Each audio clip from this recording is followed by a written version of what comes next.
Okay, so joining us today we've got Rob Thomas, the ex-economist of the Bank of England, worked in the mortgage industry for many, many years in the City of London and now working for a big PR company within the industry as well. So Rob, thank you very much for joining me, really appreciate it. So the reason why we're here today is to raise the awareness on financial education. So first, most obvious question is, do you find that financial education is an important subject? Well, yeah, I mean, in my career, working in the city and in finance, I've always been surprised actually at how little even people working in finance know about personal finance. Yeah. Has always been a thing to me because I've always had a big interest in personal finance, and it is amazing how even people who are working in the finance industry often actually don't know very much about personal finance, let alone, of course, people working outside of that industry. Yeah, that's surprising you say that, because you'd think somebody within the financial service industry would get a good understanding of their own finances, but there's a lot actual more to it, isn't there? So yeah. With myself, when I learned from my mum and dad, which was the best way to learn, but I actually learned from the financial, getting in the industry and realised how important it was working with people with poor credit. Maybe actually started doing my own research and started really doing some homework on personal finance and realising that there's a lot to it and that there's not a lot being taught. So I'm glad you said that. So with regards to, obviously yourself, you said you had a big interest in personal finance. Does that stem from like being in childhood and with mum and dad being able to give you some good guidance? Or what was the sort of questions that was going, or advice going around the dinner table when you was younger? I think it was more for myself, just a personal interest in it, which not everyone does have. I mean, I did come up from a relatively sort of clued up, my family were relatively clued up about it, probably well above average, I would think. But I've always just had a personal interest in it. Yeah. And I think it's something that a lot of people, don't have a keenness in understanding. They're not interested in it. Yeah. And of course, actually, personal finance, you need to have a certain level of knowledge. Yeah, definitely. And going from the need to have some knowledge in personal finance, do you think that sort of homelessness, the landlord crisis, the shortage of young people being on the ladder, do you think that could be a cause from a lack of financial education? Do you think that could help those matters? Well, I think underlying all the issues that people face, especially young people, in terms of getting their feet on the ladder, but also even things like buying cars and any sort of financial transaction is underpinned by their level of financial understanding. And the lower understanding is, the more likely they are to miss out on really some of the key elements that will set them up for life. Yeah. A lot of people will go through life with this attitude, I don't really understand personal finance, I'll just make do. Yeah. Not really understanding it in depth, and actually they don't understand how much their own personal wealth suffers over their lifetime from not having even a basic level of understanding. Yeah, definitely. And so, obviously having a basic understanding, I was having a talk with somebody the other day, and she's studying mental health in a minute, and doing a big study on mental health, and a lot of people she speaks to is because of financial stress. I think that financial stress could be eliminated if they had a sound financial education. Would you agree? Yeah, I think that that is wrapped up in it as well. Yeah.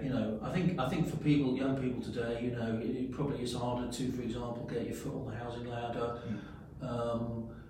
Probably employment is less secure than it was in previous decades, and all of this actually means that financial education is even more important, because perhaps before you could, to some extent, afford to not think about it so much. Now I think it's become absolutely an imperative. Because of the way the economy works, because of the way the world works, life is a bit more insecure now. So if you're not capable in financial education, then your risk of falling through the cracks is greater than it's ever been. Definitely, yeah. And so talking about that, it's also with regards to how many options we have nowadays as well. So back in the day, it's just really cash economy. Now you've got sort of Monzo, Resolute cards, you've got credit cards, you've got credit cards coming through the door where they're sort of even offering to sort of 16-year-olds, and they're not even eligible for credit, but they've sort of got their name and their Capital One card. It's ridiculous. So what's being offered to you out there, and you don't have the understanding, but people want things now. They look at the sort of social media and see that things that their friends are getting, and they want to try and get that. And if they can't get it, they look to credit, and then that's when it gets dangerous. Would you agree with that? Yeah, I mean, we have an economy where companies want people to take on credit because they want to shift goods, basically. And you have industries like mobile phones and cars where credit has become absolutely the driver of demand. Particularly where you've got a lot of people who haven't got the income to pay in cash. Companies recognise that, and they create an economy where credit is a big driver. If you don't understand what's behind that, and the cost of credit and the impact of it, then you're even more vulnerable. Yeah, I'd agree with that. Yeah. Right. Question, out of personal finance, what one subject, if you had to choose one, would be the most important, whether it be budgeting, credit, saving, taxes, just overall, what would be the number one for you that someone should really grasp? I mean, clearly budgeting is critical, in terms of people just understanding what's coming in and what's going out.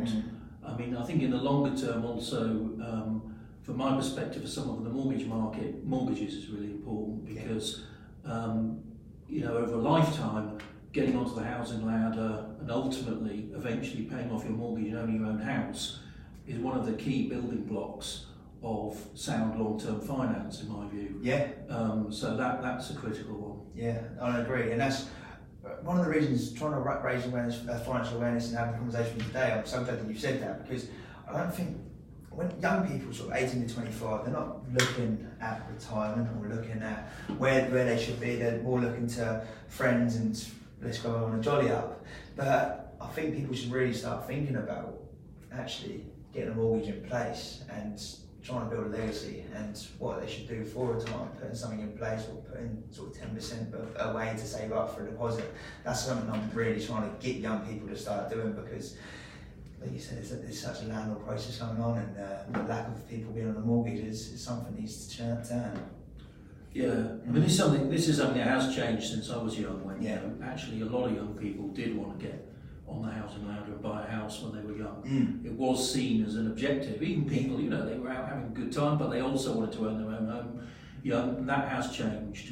But what I think people don't appreciate now is the long-term cost of not owning and remaining in rented accommodation is something that I think a lot of people don't appreciate.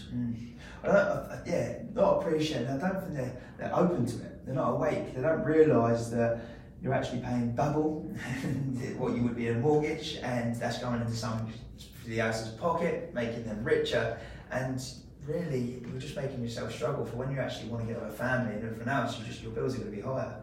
So it's a big factor that people need to start paying attention to, definitely. With what you know now from the industry, because obviously you've been in the industry for a while, you've learned a few bits, you're a bit wiser than I. What would you tell your 18, 19, 20-year-old self now what to do? Well, I've got kids of around that age now. It's a practical situation, really, in terms of, today with the way the economy works and the way house prices are, you can't, I wouldn't expect a 21-year-old to be looking to buy a house in the way they might have been 30, 40 years ago, because it's just much less practical. And the job market is less insecure. People's priorities are different. But I would certainly be looking to see people of that age thinking about getting onto the housing ladder as an objective, hopefully by their late 20s. And barring that, certainly by their 30s, and thinking a bit longer term, really. Not just living hand to mouth, day to day. Perfect. Wow. Take that on board for anyone who's listening. So that's some great sound advice, and I think that's a great way to wrap up the interview. So Rob, thank you very much for sitting with me today and raising the awareness of financial education. Thank you very much. Cheers.